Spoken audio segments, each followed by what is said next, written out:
Hey, what's going on, everybody? Today I wanted to do a video on recording guitars and what levels you should have coming in. This is something that I always wanted to know. I don't feel like there's a ton of information on YouTube about it, and I'm going to give you some examples too. I'll play some guitar in, show you kind of roughly where you should place the microphone, what the levels should be at, sample rates, stuff like that. All right, so let's just talk about it first. I think coming in, it's important to have your levels around negative 18 decibels and no higher than negative 14.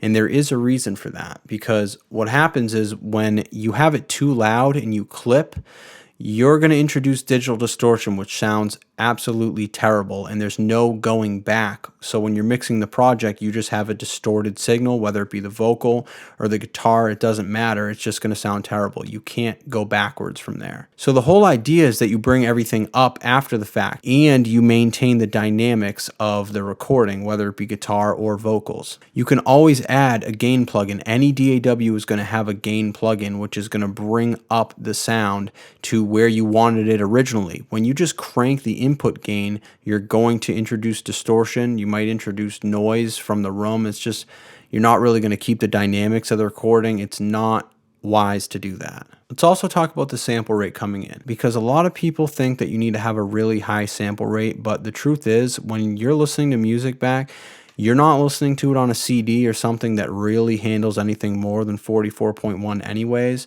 So, if you're listening on Spotify, Apple Music, stuff like that, which most of your listeners are going to be listening on actually mostly Spotify, then, 44.1 is what you should be recording at, because they're not going to hear the difference anyway, because they're going to knock it back down. Now, what bit rate should you use? I use 24, and this does make a big difference versus 16. It's just a better resolution. The recording's going to sound better, so just stick around 24. Now let's talk about the placement of the guitar and get some recording in. For now, we're just going to use one microphone to record the guitar. A lot of times I do use two, and then I'll hard pan it left and right.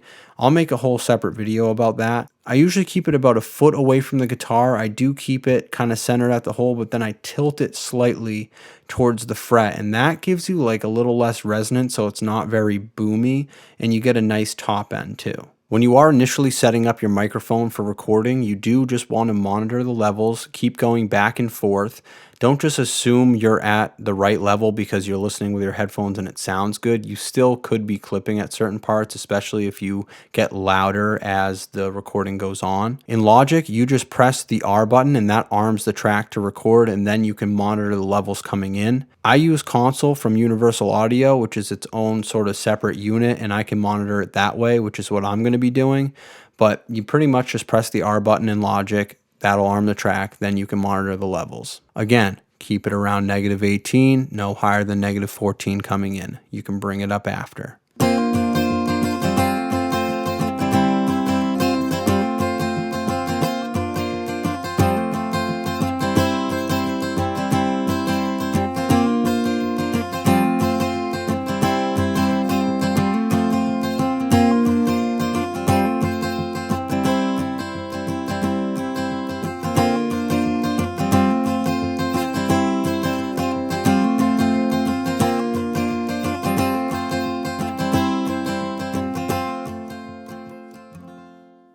All right, guys, so as you could see, that roughly stayed around. It started at about negative 16 dB, and then it went up to like negative 14.6. And that is a Tom Petty song, Wildflowers, and I played it because there's a lot going on. There's a lot of dynamics in that song, in the guitar part, so I thought it was a good example. But even though there's a lot of dynamics, it didn't go above negative 14. Now, I don't want you to put yourself in a box of like, oh, I can only stay between here and here, because I think that's a little bit trapping and it's going to drive you nuts when recording. At the end of the day, whatever sounds good does sound good, but you want to keep that in mind so that you don't clip and you can bring everything up. And even if you don't mix it yourself and you give it to someone else, it's going to give them a much easier time instead of having something that they have to work backwards from. All right, guys, so that's it for the video. I just wanted to thank you so much for watching the video and supporting this channel.